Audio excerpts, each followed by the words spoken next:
Okay, so before I get started reading to you guys, I want you three to know that I love you and I miss you more than I could possibly explain. And this is kind of my way to keep in touch with you guys and read you stories that we can't get done any other way. So, I love you. Mwah. And here's the first book that I'm going to read you guys. It's called Let's Do That Again.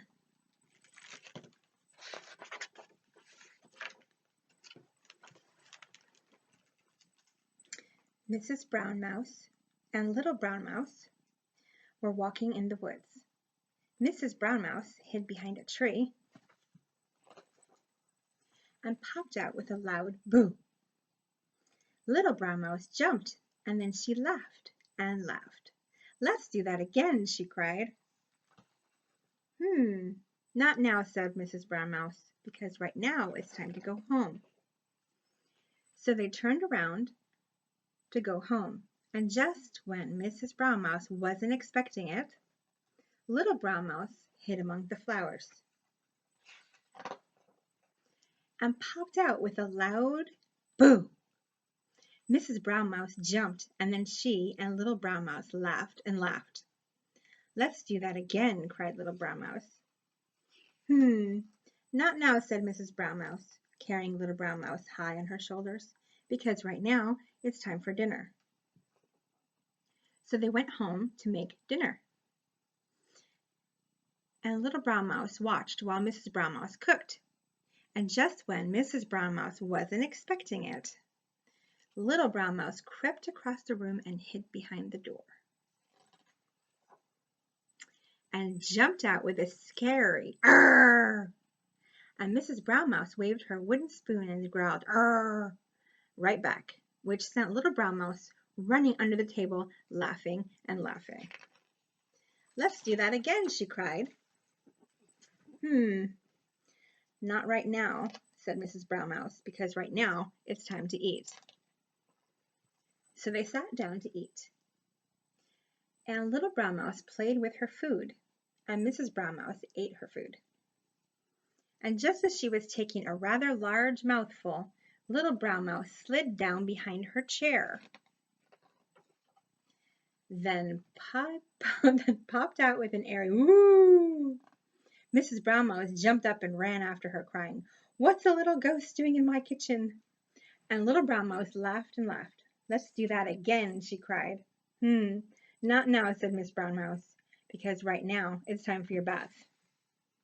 So hand in hand, Mrs. Brown Mouse and Little Brown Mouse went upstairs. And Mrs. Brown Mouse prepared Little Brown Mouse's bath in a teacup. And Little Brown Mouse got in.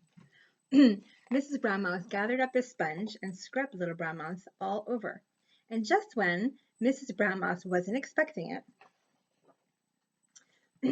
Little Brown Mouse made a big splash and soaked her. Mrs. Brown Mouse shrieked and splashed her right back. And Little Brown Mouse laughed and laughed. "Let's do that again," she cried. Not now," said Miss Brown Mouse, "because now it's time for bed."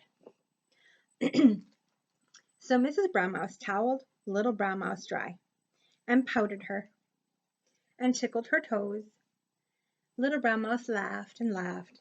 Then Mrs. Brown Mouse tickled her all the way up from her chubby little toes to her funny little chin. "Let's do that again," Little Brown Mouse cried. "Please." Not now," said Mrs. Brown Mouse, "because right now it's time for your bedtime story." So Little Brown Mouse snuggled down under her blanket, and Mrs. Brown Mouse read her a quiet bedtime story. And when it was finished, Mrs. Brown Mouse gave Little Brown Mouse a hug, and as Little Brown Mouse hugged her back, up the stairs crept Mr. Brown Mouse. "Boo!" he cried. Mrs. Brown Mouse and Little Brown Mouse jumped, then laughed and laughed. "Shall we do that again?" said Mr. Brown Mouse. "Oh, no, not now," cried the little mouse, "because right now it's time for a great big hug. Good night. And that is this book for now. I love you guys. And I will read to you some more very soon.